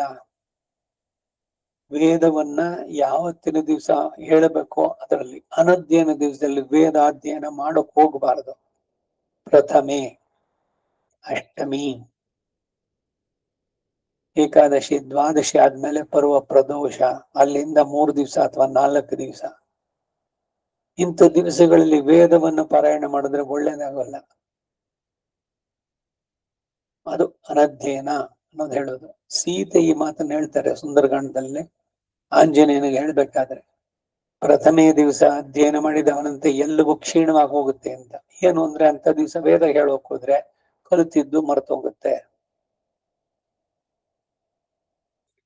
ಯಾರು ಕೌಮಾರ ಬ್ರಹ್ಮಚಾರಿಗಳಾಗಿ ತಪಸ್ಸನ್ನ ನಡೆಸಿ ವಿದ್ಯೆ ಮತ್ತು ವೇದಗಳನ್ನೇ ವ್ರತವಾಗಿ ಹಿಡಿದು ಸ್ನಾತಕರು ಎನಿಸ್ತಾರೋ ಅವರು ಕಠಿಣವಾದ ದುರ್ಗತಿಗಳಿಂದ ಪಾರಾಗ್ತಾರೆ. ರಜೋತಮೋ ಗುಣಗಳನ್ನ ರಜಸ್ತಮೋ ಗುಣಗಳನ್ನ ನಿಗ್ರಹಿಸಿ ಸತ್ವದಲ್ಲಿಯೇ ನೆಲೆಗೊಂಡಿರತಕ್ಕಂಥ ಮಹಾತ್ಮರು ದುರ್ಗತಿಗಳನ್ನ ದಾಟ್ತಾರೆ. ಸಾತ್ವಿಕವಾದ ಆಹಾರ, ಸತ್ವಗುಣ ವೃದ್ಧಿಯನ್ನ ಮಾಡ್ಕೊಳ್ಳೋದು, ಸತ್ಸಂಗದಲ್ಲಿರೋದು, ಇವರೆಲ್ಲ ಉದ್ಧಾರ ಆಗ್ತಾರೆ. ಅವರ ಪಾಪಗಳೆಲ್ಲ ಪರಿಹಾರ ಆಗತ್ತೆ ಬರೀ ಆ ಸಂಘದಿಂದ, ಸತ್ಸಹವಾಸದಿಂದ. ಸಾತ್ವಿಕವಾದ ಆಹಾರ ಸ್ವೀಕಾರದಿಂದನೂ ಕೂಡ ಅಷ್ಟೇ. ಯಾಕೆಂದ್ರೆ ಬರೀ ನಾಲಿಗೆಯ ರುಚಿಗಾಗಿ ತಿಂದರೆ ಕೇವಲ ಗೋ ಭವತಿ ಕೇವಲ ಕೇವಲ ಪಾಪವನ್ನ ನೀವು ತಿಂತಾ ಇದ್ದೀರಿ. ಪಾಪವನ್ನು ತಿಂದವನು ಪಾಪಿಯಾಗ್ತಾನೆ. ಅದರಿಂದ ಯಾವುದೇ ಒಂದು ಒಳ್ಳೆಯ ಕೆಲಸ, ಒಳ್ಳೆಯ ನಡತೆ, ಒಳ್ಳೆಯ ಚಿಂತನೆ ಖಂಡಿತ ಅದಕ್ಕೆ ಫಲ ಉಂಟು. ತಾವು ಮತ್ತೊಬ್ಬರಿಗೆ ಭಯಪಡದೆ ತಮ್ಮಿಂದ ಬೇರೊಬ್ಬರಿಗೆ ಭಯವಿಲ್ಲದಂತೆ ವರ್ತಿಸುತ್ತಾ ಎಲ್ಲರನ್ನೂ ತಮ್ಮಂತೆ ನೋಡತಕ್ಕವರು ಕಷ್ಟದಿಂದ ಪಾರಾಗ್ತಾರೆ. ಪರರ ಸಂಪತ್ತಿಗಾಗಿ ಅಸೂಯೆ ಪಡದೆ ನೀಚವಾದ ಆಚಾರದಲ್ಲಿ ಪ್ರವರ್ತಿಸದವರು ಕಠಿಣ ಕಷ್ಟಗಳಿಂದ ಉತ್ತೀರ್ಣರಾಗ್ತಾರೆ. ಎಲ್ಲ ದೇವತೆಗಳನ್ನು ಗೌರವಿಸಿ ನಮಸ್ಕರಿಸುತ್ತಾ ಎಲ್ಲಾ ಧರ್ಮಗಳನ್ನು ಕೇಳಿ ತಿಳಿದು ಶ್ರದ್ಧೆಯಿಂದಲೂ ಶಾಂತಿಯಿಂದಲೂ ಕೂಡಿದವರು ದುರ್ಗತಿಗೆ ಇಳಿಯಲಾರರು. ತಮ್ಮ ಗೌರವವನ್ನ ಲಕ್ಷಿಸದೆ ಇತರರನ್ನ ಗೌರವಿಸುತ್ತಾ ಗೌರವಾರ್ಹರನ್ನ ಪೂಜಿಸುವರು ಯಾರೋ ಅವರು ದುರ್ಗತಿಗಳನ್ನ ದಾಟ್ತಾರೆ. ಸಜ್ಜನರನ್ನ ಸನ್ಮಾನಿಸುವಂತಹದ್ದು, ಗುರುಗಳನ್ನ ಸೇವಿಸುವಂತಹದ್ದು, ಆಚಾರ್ಯರ ಬಗ್ಗೆ ತುಂಬಾ ನಿಷ್ಠೆಯಿಂದ ಇರೋದು, ಇವೆಲ್ಲ ಕಷ್ಟಗಳಿಂದ ಪರಿಹಾರ ಆಗುವಂತಹದ್ದು, ದುರ್ಗತಿಗಳನ್ನ ದಾಟಿಸತ್ತೆ. ಯಾರು ಗೃಹಸ್ಥ ಧರ್ಮದಲ್ಲಿದ್ದು ಪ್ರಜಾತಿಗಳಾಗಿ ಶುದ್ಧ ಮನಸ್ಸಿಂದ ಒಂದೊಂದು ತಿಥಿಯಲ್ಲೂ ನಡೆಸಬೇಕಾದ ಶ್ರಾದ್ದಾದಿ ವ್ರತಗಳನ್ನ ನಡೆಸ್ತಾರೋ ಅವರು ಕೂಡ ದುರ್ಗತಿಯಿಂದ ಪಾರಾಗ್ತಾರೆ. ಯಾರು ಕೋಪವನ್ನು ಅಡಗಿಸಬಲ್ಲರೋ ಮತ್ತು ಇತರರ ಕೋಪವನ್ನು ಶಾಂತಗೊಳಿಸ್ತಾರೋ, ಯಾರು ಭೃತ್ಯರ ವಿಷಯದಲ್ಲಿ ಕೋಪಿಸೋದಿಲ್ವೋ, ಕೆಲಸದವ್ರ ಮೇಲೆ ಕೋಪಿಸ್ಕೊಳ್ಳೋದು ಮಾಡಲ್ವೋ ಅವರು ಕೂಡ ದುರ್ಗತಿಗಳನ್ನ ದಾಟ್ತಾರೆ. ಯಾರಲ್ಲಿ ಜೀವನ ಯಾತ್ರೆಗಾಗಿಯೇ ಭೋಜನವೋ, ಸಂತಾನಕ್ಕಾಗಿಯೇ ಸಂಭೋಗವೋ, ಸತ್ಯಕ್ಕಾಗಿಯೇ ಮಾತುಗಳು ಇರುವವೋ ಅವರು ದುರ್ಗತಿಗೆ ಈಡಾಗೋದಿಲ್ಲ. ಸರ್ವಭೂತೇಶ್ವರನು ಸೃಷ್ಟಿ ಲಯ ಕಾರಣನೂ ಆದಂತಹ ನಾರಾಯಣನಲ್ಲಿ ಯಾರು ಭಕ್ತಿ ಉಳ್ಳವರೋ ಅವರು ದುರ್ಗತಿಗೆ ಈಡಾಗರು. ಹೇ ರಾಜ, ಪುಂಡರೀಕಾಕ್ಷನೋ ಪೀತಾಂಬರಧಾರಿಯೋ ಮಹಾಭುಜನೋ ಆದಂತಹ ಈ ಅಚ್ಯುತನೇ ಈಗ ನಿನಗೆ ಸುಹೃತ್ತು, ಸಹೋದರನು, ಮಿತ್ರನು, ಸಂಬಂಧಿಯೂ ಆಗಿದ್ದಾನೆ. ಯಾರೋ ಕೃಷ್ಣ. ಯಾವನು ಈ ಸಮಸ್ತ ಲೋಕವನ್ನು ಮೈ ಮೇಲಿನ ಚರ್ಮದಂತೆ ಆವರಿಸಿಕೊಂಡಿದ್ದಾನೋ, ಪ್ರಪಂಚವನ್ನೆಲ್ಲ ಸ್ವೇಚ್ಛೆಯಿಂದ ಚರ್ಮದಂತೆ ಸುತ್ತಿಡಬಲ್ಲನೋ, ಯಾವನ ಆತ್ಮಸ್ವರೂಪ ಅಚಿಂತ್ಯವೋ ಅಂತಹ ಈ ಪುರುಷೋತ್ತಮನು ನಿನಗೂ ಅರ್ಜುನನಿಗೂ ಪ್ರಿಯವನ್ನು ಉಂಟು ಮಾಡಲು ಬದ್ಧ ಕಂಕಣನಾಗಿದ್ದಾನೆ. ಈ ಯದುಶ್ರೇಷ್ಠನೇ ಪರಮ ಪುರುಷನಾದಂತಹ ಆ ಶ್ರೀಮನ್ನಾರಾಯಣ. ಹೀಗೆ ಈ ಶ್ರೀಹರಿಯನ್ನು ಆಶ್ರಯಿಸಿದವರೆಲ್ಲರೂ ಕೂಡ ಸಮಸ್ತ ದುರ್ಗತಿಗಳನ್ನು ದಾಟ್ತಾರೆ. ಇದರಲ್ಲಿ ವಿಚಾರವೇ ಇಲ್ಲ, ಸಂದೇಹನೇ ಇಲ್ಲ. ಇವನಲ್ಲಿಯೇ ಸಮಸ್ತ ಕರ್ಮ ಫಲಗಳನ್ನು ಅರ್ಪಿಸಿದವರು ದುರ್ಗತಿಯನ್ನು ದಾಟ್ತಾರೆ. ಲೋಕ ರಕ್ಷಣಕ್ಕಾಗಿ ಕಶ್ಯಪನಿಂದ ಅದಿತಿಯಲ್ಲಿ ಜನಿಸಿದಂತಹ ಈ ಉಪೇಂದ್ರನನ್ನ ನಮಸ್ಕರಿಸಿದವರು ದುರ್ಗತಿಗಳಿಂದ ಉದ್ಧತರಾಗ್ತಾರೆ. ತಾನೇ ಲೋಕಕರ್ತನಾದ ಬ್ರಹ್ಮ ಎನಿಸಿ ಯಜ್ಞಾರಾಧ್ಯನಾಗಿ ಬ್ರಹ್ಮ ಇಂದ್ರ ಶಿವಾದಿ ಸಮಸ್ತ ದೇವಗಳಿಗೂ ಆರಾಧ್ಯನಾದಂತಹ ಈ ದೇವಾದಿ ದೇವನನ್ನ ಯಾರು ನಮಸ್ಕರಿಸ್ತಾರೋ, ಯಾರು ಸ್ತುತಿಸ್ತಾರೋ, ಯಾರು ಅರ್ಚನೆ ಮಾಡ್ತಾರೋ ಅವರೆಲ್ಲರ ಕಷ್ಟಗಳಿಂದ ಪಾರಾಗ್ತಾರೆ. ದುರ್ಗತಿಗೆ ತಾರಕವಾದಂತ ಈ ಶ್ಲೋಕಗಳನ್ನು ಕೇಳುವವರು, ಇತರರಿಗೆ ಹೇಳುವವರು, ಬ್ರಾಹ್ಮಣರ ಮುಂದೆ ಪಡಿಸುವವರು ದುರ್ಗತಿಗಳಿಂದ ಉದ್ಧತರಾಗ್ತಾರೆ. ಹೇ ಧರ್ಮರಾಜ, ಮನುಷ್ಯನು ಇಹಪರಗಳೆರಡರಲ್ಲಿಯೂ ದುರ್ಗತಿಗಳಿಂದ ಉದ್ಧತನಾಗಲು ಮಾಡಬೇಕಾದ ಕಾರ್ಯಗಳಲ್ಲಿ ಮುಖ್ಯವಾದಂತಹ ಕೆಲವನ್ನ ಈಗ ನಾನು ತಿಳಿಸಿದ್ದೇನೆ ಎಂದ. ಇಲ್ಲಿಗೆ 110ನೇ ಅಧ್ಯಾಯ. ಅಷ್ಟಮೈಷಿ ಸಮೇತ ಶ್ರೀಕೃಷ್ಣಾಯ ಪರಬ್ರಹ್ಮಣೇ ನಮಃ. 111ನೇ ಅಧ್ಯಾಯ. ಜನರ ಸೌಮ್ಯ ಅಸೌಮ್ಯತೆಯನ್ನ ನಿರ್ಧರಿಸಿ ತಿಳಿಯುವ ರೀತಿಯನ್ನ ನರಿ ಹುಲಿಗಳ ಕಥೆಯಿಂದ ಭೀಷ್ಮನು ಯುಧಿಷ್ಠನಿಗೆ ತಿಳಿಸಿದ್ದು. ಅಷ್ಟಮೈಷಿ ಸಮೇತ ಶ್ರೀಕೃಷ್ಣಾಯ ಪರಬ್ರಹ್ಮಣೇ ನಮಃ. ಆಗ ಯುಧಿಷ್ಠನು, ತಾತ, ಕೆಲವು ಮಂದಿ ಕಠಿಣ ಸ್ವಭಾವವುಳ್ಳವರು ಮೇಲಕ್ಕೆ ಬಹಳ ಸೌಮ್ಯ ರೂಪದಿಂದ ಕಾಣ್ತಾರೆ. ಸೌಮ್ಯ ಸ್ವಭಾವವುಳ್ಳವರು ಮೇಲಕ್ಕೆ ಕಠಿಣರಂತೆ ತೋರ್ತಾರೆ. ಇವರ ನಿಜಾಂಶವನ್ನು ತಿಳಿಯುವುದು ಹೇಗೆ ಎನ್ನಲು ಭೀಷ್ಮ ಅದಕ್ಕಾಗಿ ಒಂದು ಕಥೆಯನ್ನ ಹೇಳತೊಡಗಿದ. ನೋಡಿ, ಮಹಾಭಾರತದಲ್ಲೂ ಕಥೆಗಳು ಬರುತ್ತೆ. ಹೇ ಧರ್ಮಪುತ್ರ, ಇದೇ ವಿಷಯದಲ್ಲಿ ಒಂದು ಹುಲಿಗೂ ನರಿಗೂ ನಡೆದ ಸಂವಾದ ರೂಪವಾದ ಇತಿಹಾಸವೊಂದನ್ನ ಉದಾಹರಿಸ್ತಾ ಇದ್ದೇನೆ. ಅದನ್ನ ತಿಳಿಸ್ತೇನೆ, ಕೇಳು. ಹಿಂದೊಮ್ಮೆ ಸಮೃದ್ಧವಾದಂತಹ ಪುರಿಕಾಪುರಿ ಎಂಬ ಒಂದು ಪಟ್ಟಣದಲ್ಲಿ ಪೌರಿಕ ಎಂಬ ರಾಜನಿದ್ದ. ಅವನು ಬಹಳ ಕ್ರೂರ ಸ್ವಭಾವವುಳ್ಳವನು. ಇತರರನ್ನ ಹಿಂಸಿಸುವುದರಲ್ಲಿಯೇ ಆಸಕ್ತನಾಗಿದ್ದ. ಪುರುಷ ಅಧಮನಾದ ಎನಿಸಿಕೊಂಡ ಅವನಿಗೆ ಆಯುಷ್ಕಾಲ ತೀರಿದ ಮೇಲೆ ದುರ್ಗತಿಗೆ ಇಳಿದ. ತನ್ನ ಪೂರ್ವ ಜನ್ಮದಲ್ಲಿ ಮಾಡಿದ ಪಾಪದ ಫಲದಿಂದ ಒಂದು ನರಿಯಾಗಿ ಹುಟ್ಟಿದ. ಆ ನರಿಯು ತನ್ನ ಪೂರ್ವ ಜನ್ಮದ ವೃತ್ತಾಂತವನ್ನೆಲ್ಲ ತಿಳಿದು ತನ್ನ ಸ್ಥಿತಿಗಾಗಿ ಬಹಳ ಕೊರಗುತ್ತಾ ಮತ್ತೊಬ್ಬರು ತಾವಾಗಿ ತಂದುಕೊಟ್ಟ ಮಾಂಸವನ್ನು ತಿನ್ನಲೊಲ್ಲದೆ ಬಹಳ ವೈರಾಗ್ಯದಿಂದಿತ್ತು. ಅದು ನರಿಯಾಗಿದ್ರು ಕೂಡ ಯಾವ ಪ್ರಾಣಿಯನ್ನು ಹಿಂಸಿಸದೆ ಸತ್ಯವನ್ನೇ ನುಡಿಯುತ್ತಾ ವ್ರತವನ್ನ ಹಿಡಿದು ಮರದಿಂದ ತಾನಾಗಿ ಉದುರಿದ ಹಣ್ಣುಗಳನ್ನು ಮಾತ್ರ ತನಗೆ ಆಹಾರವಾಗಿ ತೆಗೆದುಕೊಳ್ತಾ ಇತ್ತು. ಮತ್ತೆ ಕೆಲವು ಸಮಯಗಳಲ್ಲಿ ಬರೀ ಎಲೆಯನ್ನೇ ತಿನ್ನುತ್ತೆ. ಕೆಲವು ವೇಳೆ ಬರೀ ನೀರನ್ನು ಕುಡಿದು ತನ್ನ ಹಸಿವನ್ನು ತೀರಿಸಿಕೊಳ್ಳುತ್ತೆ. ಹೀಗೆ ತಾಪಸ ವೃತ್ತಿಯನ್ನು ಹಿಡಿದು ಯಾರ ನಿರ್ಬಂಧಕ್ಕೂ ಒಳಗಾಗದೆ ತನ್ನ ಪಾಡಿಗೆ ತಾನಿತ್ತು. ಅದಕ್ಕೆ ಸ್ಮಶಾನವೇ ಜನ್ಮಬೋಧಿಯಾದ್ದರಿಂದ ಆ ಸುಡುಗಾಡನ್ನು ಬಿಟ್ಟು ಹೋಗದೆ ಅಲ್ಲಿಯೇ ನಿಶ್ಚಿಂತವಾಗಿ ಇರುತ್ತಾ ಇತ್ತು. ಇದರ ವಿರಕ್ತಿ ಮಾರ್ಗವನ್ನು ನೋಡಿ ಅದನ್ನು ಸುತ್ತಿಮುತ್ತಿದ್ದ ನರಿಗಳೆಲ್ಲ ಅದರ ಬುದ್ಧಿಯನ್ನು ಕೆಡಿಸೋದಕ್ಕೆ ಪ್ರಯತ್ನಿಸಿ ಬಹಳ ವಿನಯದಿಂದ ಹೀಗೆ ಹೇಳತೊಡಗಿದ್ವು. ಭಾವ, ಏನಿದು ಭಯಂಕರವಾದ ಈ ಸ್ಮಶಾನದಲ್ಲಿ ವಾಸ ಮಾಡತಕ್ಕ ನಿನಗೆ ಈ ಶೌಚ ಆಚಾರಗಳೆಲ್ಲ ಯಾಕೆ ಬೇಕು? ನಿನ್ನ ಬುದ್ಧಿ ಏಕೆ ಹೀಗೆ ವಿಪರೀತವಾಗಿ ಪ್ರವರ್ತಿಸ್ತಾ ಇದೆ? ನಮ್ಮ ಜಾತಿ ಪದ್ಧತಿಯನ್ನೇ ಬಿಡ್ತಾ ಇದೆಯಲ್ಲ. ಸ್ವಭಾವದಲ್ಲಿಯೇ ನಿನ್ನ ಮಾಂಸವನ್ನ ತಿಂತಕ್ಕವ್ರಲ್ವೇ? ನೀನು ನಮ್ಮಂತೆ ಯಾಕಿರಬಾರ್ದು? ಬೇಕಾದ್ರೆ ನಾವೇ ನಿನಗೆ ಬೇಕಾದ ಮಾಂಸವನ್ನ ತಂದು ಕೊಡ್ತೇವೆ. ನಿನ್ನ ಈ ಶುಚಿತ್ವ ಪದ್ಧತಿಯನ್ನೆಲ್ಲ ಬಿಟ್ಟು ನಿನಗೆ ಇಷ್ಟವಾದ ಮಾಂಸಾಹಾರವನ್ನು ತಿನ್ನುತ್ತಾ ಸುಖವಾಗಿರು. ನಾವಿರುವಾಗ ನಿನಗೇನು ಕೊರತೆ ಇಲ್ಲ. ನಿಮಗೆ ಬೇಕಾದದ್ದು ನಮ್ಮಲ್ಲಿದೆ ಎಂದು. ಈ ಮಾತನ್ನು ಕೇಳಿ ಆ ನರಿಯು ಸಕಾರಣವಾದ ಬಹಳ ಮೃದು ವಾಕ್ಯದಿಂದ ವಿನಯಪೂರ್ವಕವಾಗಿ ಹೀಗೆ ಹೇಳ್ತು. ಎಲೆ ಮಿತ್ರರೇ, ಜನ್ಮವೇನು ನಮಗೆ ಪ್ರಮಾಣ ಅಲ್ಲ. ಶೀಲವನ್ನ ಅನುಸರಿಸಿಯೇ ಕುಲ ಅನ್ನೋದು ಉಂಟಾಗತ್ತೆ. ಆದ್ದರಿಂದ ಕೀರ್ತಿಯನ್ನು ಉಂಟು ಮಾಡತಕ್ಕಂಥ ಕರ್ಮವನ್ನೇ ನಾನು ಕೋರ್ತೇನೆ. ಸ್ಮಶಾನದಲ್ಲಿ ನಾನು ವಾಸ ಮಾಡತಕ್ಕವನಾದ್ರೂ ಕೂಡ ನನ್ನ ಬುದ್ಧಿಯೋ ಪ್ರವರ್ತನೆ ಬೇರೆ ವಿಧವಾಗಿದೆ. ವಾಸಸ್ಥಳವು ಧರ್ಮಕ್ಕೆ ಕಾರಣ ಎನಿಸೋಲ್ಲ. ಅವನವನ ಕರ್ಮಕ್ಕೆ ಆತ್ಮವೇ ಮನಸ್ಸು ಕಾರಣವೇ ಹೊರತು ಅವನು ಇರತಕ್ಕಂಥ ಸ್ಥಳ ಅಲ್ಲ.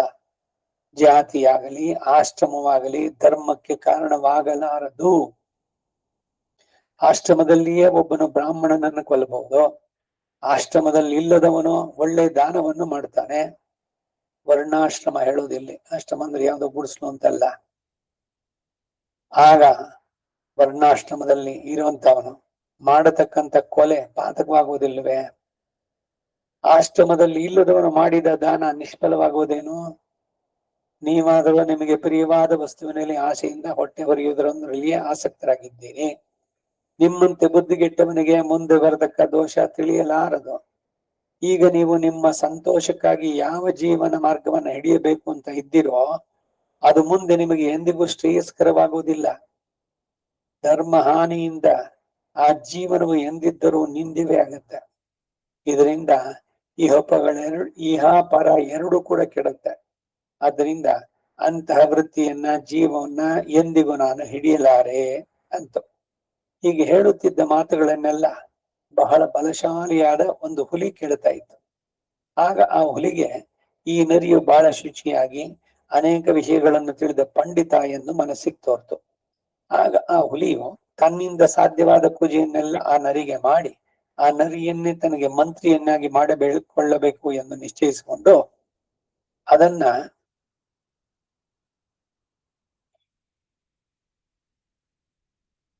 ಕುರಿತು ಹೇಳ್ತು. ಹೇ ಸೌಮ್ಯ, ನಿನ್ನ ಸ್ವಭಾವ ನನಗೆ ತಿಳಿಯಿತು. ಆದ್ದರಿಂದ ನೀನು ಇನ್ನು ಮೇಲೆ ನನ್ನೊಡನೆ ಬಂದ್ಬಿಡು. ನನ್ನೊಡನೆ ಸೇರಿ ರಾಜಕಾರ್ಯಗಳಲ್ಲಿ ನನಗೆ ಸಹಾಯಕನಾಗಿರು. ನಿನಗೆ ಇಷ್ಟ ಬಂದ ಹೋಗುಗಳನ್ನ ನನ್ನೊಡನೆ ನೀನು ಅನುಭವಿಸು. ನಿನಗೆ ಬೇಡದದ್ದನ್ನೆಲ್ಲ ಬಿಟ್ಟುಬಿಡು. ಆದರೆ ನಮ್ಮ ಜಾತಿಗೆ ಕ್ರೂರ ಜಾತಿ ಎಂದು ಲೋಕ ಪ್ರಸಿದ್ಧಿ ಉಂಟು. ಹಾಗಿದ್ದರೂ ನೀನು ನಿನ್ನ ಮೃದುತ್ವವನ್ನೇ ಅವಲಂಬಿಸಿ ಬಹಳ ಮೃದುವಾಗಿಯೇ ರಾಜ್ಯವನ್ನ ಆಳಬಹುದು. ಇದರಿಂದ ನೀನು ಶ್ರೇಯಸ್ಸನ್ನು ಪಡೆಯುವೆ ಎಂದಿತು.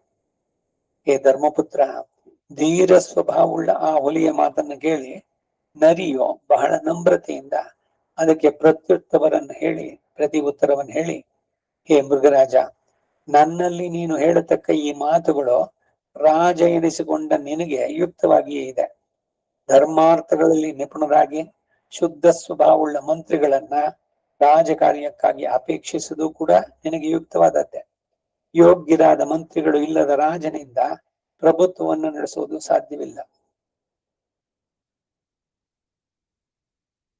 ಸಾಧ್ಯ ಅಲ್ಲ. ತನ್ನ ಪ್ರಾಣಕ್ಕೆ ವಿರೋಧಿಗಳಾದ ದುಷ್ಟ ಮಂತ್ರಿಗಳನ್ನ ಸಹಾಯಕ್ಕೆ ಇಟ್ಟುಕೊಂಡು ರಾಜ್ಯವನ್ನ ಆಳುವುದು ಕೂಡ ಯೋಗ್ಯವಲ್ಲ. ಆದ್ದರಿಂದ ಹೇ ಮಹಾಬಾಹೋ, ನೀನು ತಕ್ಕ ಮಂತ್ರಿಗಳನ್ನೇ ನಿನ್ನಲ್ಲಿ ಇಟ್ಕೊಳ್ಬೇಕು. ಅವರು ನಿನ್ನಲ್ಲಿ ಅನುರಕ್ತರಾಗಿ ನೀತಿಗಳನ್ನ ಬಲ್ಲವರಾಗಿರಬೇಕು. ಒಬ್ಬರನ್ನೊಬ್ಬರು ಅನುಕೂಲಿಸಿ ನಡೆಯಬೇಕು. ಒಬ್ಬರನ್ನೊಬ್ಬರು ಕಳೆತು ಆಲೋಚಿಸಬೇಕು. ಒಬ್ಬರನ್ನೊಬ್ಬರು ಮತ್ಸರಿಸಬಾರದು. ಅವ್ರ ಕಂಡ್ರೆ ಇವ್ರಿಗಾಗವಲ್ಲ, ಅಸೂಯೆ ದ್ವೇಷ ಇರಬಾರದು. ಜಯಾಭಿಲಾಷೆಯ ಉಳ್ಳವರಾಗಿ ಅತಿ ಆಶೆ ಇಲ್ಲದವರಾಗಿರ್ಬೇಕು. ವಂಚನ ಸ್ವಭಾವ ಇಲ್ಲದೆ ಅನೇಕ ವಿಷಯಗಳನ್ನ ಬಲ್ಲವರಾಗಿ ನಿನ್ನ ಶ್ರೇಯಸ್ಸಿನಲ್ಲಿಯೇ ದೃಷ್ಟಿಯುಳ್ಳವರಾಗಿ ದೃಢ ಮನಸ್ಸುಳ್ಳವರಾಗಿರ್ಬೇಕು. ಅಂತಹ ಮಂತ್ರಿಗಳನ್ನ ನೀನು ನಿನ್ನ ಸಹೋದರರಂತೆಯೋ ತಂದೆ ತಾಯಿಗಳಂತೆಯೋ ಭಾವಿಸಿ ಪೂಜಿಸಬೇಕು. ಆದರೆ ಓ ಮೃಗರಾಜ, ನನ್ನನ್ನ ನೀನು ಮಂತ್ರಿತ್ವಕ್ಕೆ ಕರೆಯುವೆ ಅಲ್ವೇ? ನನ್ನ ಈಗಿನ ಸ್ಥಿತಿಯಲ್ಲಿಯೇ ನಾನು ಸಂತುಷ್ಟನಾಗಿದ್ದೇನೆ. ಇದನ್ನು ಬಿಟ್ಟು ಬೇರೆ ಯಾವುದೂ ನನಗೆ ಇಷ್ಟವಾಗಿಲ್ಲ. ನಿನ್ನ ಸಕಲ ಐಶ್ವರ್ಯಗಳಾಗಲಿ ಸುಖ ಭೋಗಗಳಲ್ಲಿ ಆಗಲಿ ನನಗೆ ಆಸೆ ಇಲ್ಲ. ನಿನ್ನ ಪೂರ್ವದ ಭೃತ್ಯರೊಡನೆ ನನ್ನ ಸ್ವಭಾವ ಹೊಂದಿಕೊಂಡಿರಲಾರದು. ಅವರ ಮಾರ್ಗವೇ ಬೇರೆ, ನನ್ನ ರೀತಿಯೇ ಬೇರೆ. ನಿನ್ನವರು ನನ್ನ ವಿಷಯದಲ್ಲಿ ಕೆಟ್ಟ ಅಭಿಪ್ರಾಯ ಉಳ್ಳವರಾದ್ರೆ ಅವರು ನಿನಗೂ ನನಗೂ ಭೇದವನ್ನು ಹುಟ್ಟಿಸ್ತಾರೆ. ನೀನಾದರೂ ಒಳ್ಳೆ ಗುಣಾಢ್ಯನು, ಇತರರಿಗೂ ಸಮಾನನಾಗಿ ಆಶ್ರಯ ಎನಿಸಿರುವೆ. ನೀನು ಪರಿಪಕ್ವವಾದ ಬುದ್ಧಿ ಉಳ್ಳವನು, ಮಹಾತ್ಮನು, ಅಪರಾಧಿಗಳಲ್ಲಿಯೂ ಕ್ರೂರವಾಗಿ ವರ್ತಿಸದವನು, ದೀರ್ಘ ದೃಷ್ಟಿ ಉಳ್ಳವನು, ಮಹೋತ್ಸಾಹ ಉಳ್ಳವನು, ಉದಾರನು, ಮಹಾಬಲಾಢ್ಯನು. ನಿನ್ನ ಕಾರ್ಯಗಳು ಎಂದಿಗೂ ನಿಷ್ಫಲವಾಗತಕ್ಕವುಗಳಲ್ಲ. ನೀನು ಮಹಾಭಾಗ್ಯಶಾಲಿ. ಹಾಗಿದ್ದರೂ ನನಗೆ ನಿನ್ನಲ್ಲಿ ಇರಬೇಕು ಎಂಬ ಆಸೆ ಇಲ್ಲ.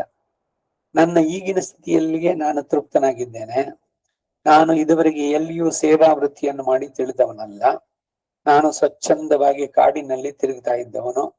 ಸೇವಾ ಧರ್ಮವನ್ನೇ ತಿಳಿಯದ ನನ್ನಿಂದ ನಿನಗೆ ಫಲ ಏನು? ಪರಾಶ್ರಯದಲ್ಲಿ ಇದ್ದವರಿಗೆ ನಿಂದಾಸ್ಪದಗಳಾದ ದೋಷಗಳು ಎಷ್ಟೋ ಬಂದೇ ಬರುತ್ತೆ. ಆದ್ರಿಂದ ಈ ಸೇವಾ ವೃತ್ತಿಯನ್ನು ನಾನು ಬಲ್ಲೆ. ನಾನು ಈಗ ಹಿಡಿದಿರ್ತಕ್ಕಂಥ ವನಚರ್ಯೆಯು ಸಂಘರಹಿತವಾದದ್ದು, ನಿರ್ಭಯವಾದದ್ದು, ನಿರ್ವಿಘ್ನವಾದದ್ದು. ರಾಜನು ಕರೆದಾಗಲೆಲ್ಲ ರಾಜಶೇಖರ ಭಯದಿಂದ ನಡುಗಬೇಕಾಗುತ್ತೆ.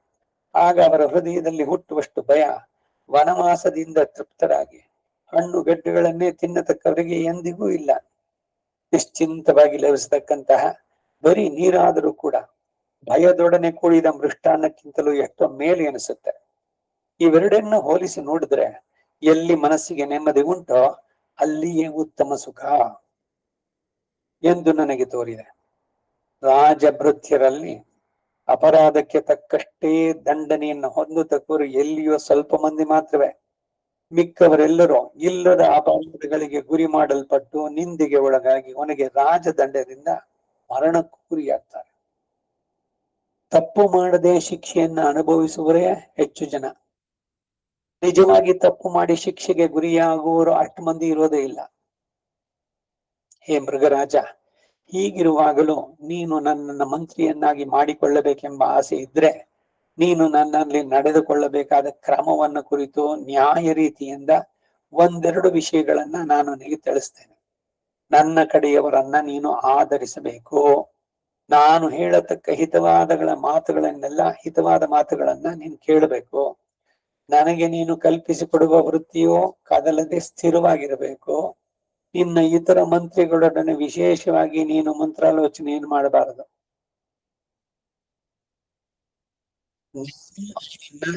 ನನ್ನ ಮಂತ್ರಾಲೋಚನೆಯಲ್ಲಿ ಸೇರಿಸ್ತಕ್ಕವನಲ್ಲ. ಹಾಗಿಲ್ಲದೆ ಅವರೊಡನೆ ಆಲೋಚಿಸಿದರೆ ಅವರು ತಮ್ಮ ಮೇಲ್ಮೆಯನ್ನೇ ಕೋರುವವರಾದ್ದರಿಂದ ನನ್ನಲ್ಲಿ ಇಲ್ಲದ ದೋಷಗಳನ್ನ ಆರೋಪಿಸಿ ನಿನ್ನ ಮುಂದೆ ದೂರ್ತಾ ಇರ್ತಾರೆ. ಆದ್ರಿಂದ ನಾನು ಬೇರೊಬ್ಬರೊಡನೆ ಕಲಿಯದೆ ನಿನ್ನೊಬ್ಬನೊಡನೆ ಮಾತ್ರ ಕಲಿತು ಹಿತವಾದ ಮಂತ್ರಾಲೋಚನೆಗಳನ್ನ ನಡೆಸ್ತೇನೆ. ನಿನ್ನ ಜ್ಞಾತಿಗಳಿಗೆ ಸಂಬಂಧಪಟ್ಟ ಕಾರ್ಯಗಳಲ್ಲಿ ನೀನು ನನ್ನಲ್ಲಿ ಅಹಿತಗಳನ್ನೇನು ಕೇಳಬೇಕಾದದ್ದಿಲ್ಲ.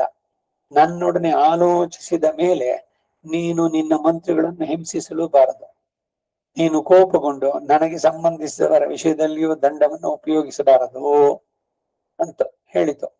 ಆಗ ಹುಲಿ ಹಾಗೆ ಆಗಲಿ ಎಂದು ನಮಸ್ಕರಿಸಿ ಆ ನರಿಯನ್ನು ಪೂಜಿಸಿದ ಮೇಲೆ ಆ ಹುಲಿಯ ಪ್ರೋತ್ಸಾಹದಿಂದ ನರಿಯು ಆ ಹುಲಿಯ ಮಂತ್ರಿ ಸ್ಥಾನವನ್ನು ಪಡೆಯಿತು. ಹೀಗೆ ಆ ನರಿ ಹುಲಿಯಿಂದ ಆಧರಿಸಲ್ಪಟ್ಟು ಮಂತ್ರಿತ್ವವನ್ನು ಪಡೆದು ಕಾರ್ಯಾಲೋಚನೆಗಳಲ್ಲಿ ಕಲಿಯುತ್ತಿರುವುದನ್ನು ನೋಡಿ ಆ ಹುಲಿಯ ಹಿಂದಿನ ವೃತ್ತಿರಿಗೆಲ್ಲ ಅದರ ಮೇಲೆ ಮಾತ್ಸರ್ಯ, ಅಸೂಯೆ, ಹೊಟ್ಟೆಗೆಚ್ಚು ಉಂಟಾಯಿತು.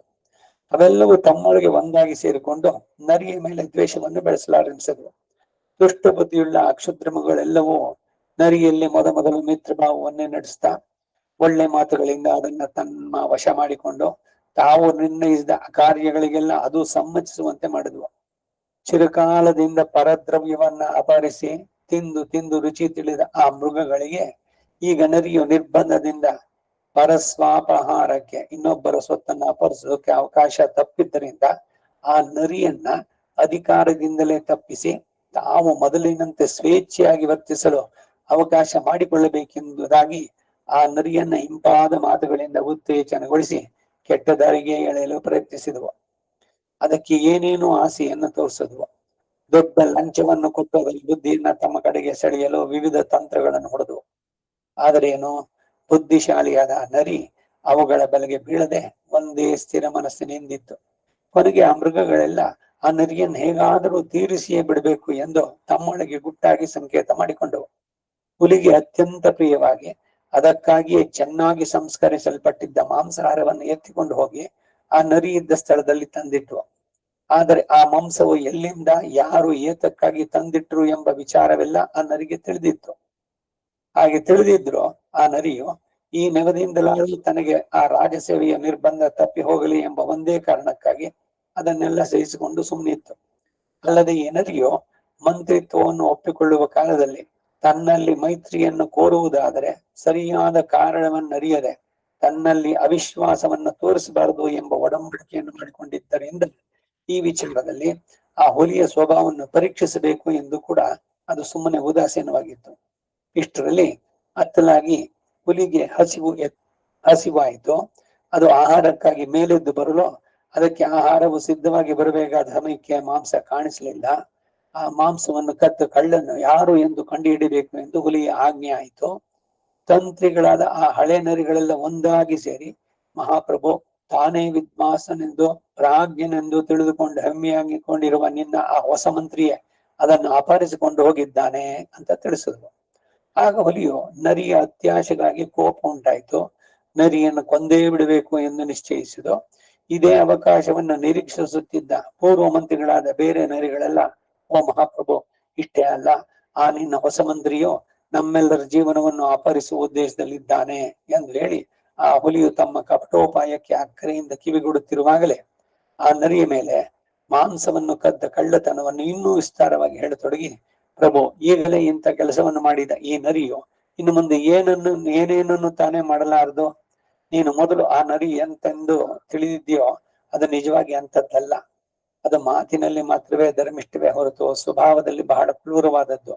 ಪಾಪ ಬುದ್ಧಿಯುಳ್ಳ ಆ ನರಿಯು ಧರ್ಮ ಎಂಬ ವೇಷವನ್ನು ಹಿಡಿದು ಪ್ರಯೋಜನವಿಲ್ಲದ ಶೌಚಾಚಾರಗಳನ್ನು ತೋರಿಸುತ್ತಾ ಏನೋ ಒಂದು ಕಾರ್ಯ ಸಾಧನೆಗಾಗಿ ತಾನು ಭೋಜನಾದ ವಿಷಯಗಳಲ್ಲಿ ದೊಡ್ಡ ವ್ರತವನ್ನು ಹಿಡಿದಂತೆ ತೋರಿಸ್ತಾ ಇದೆ.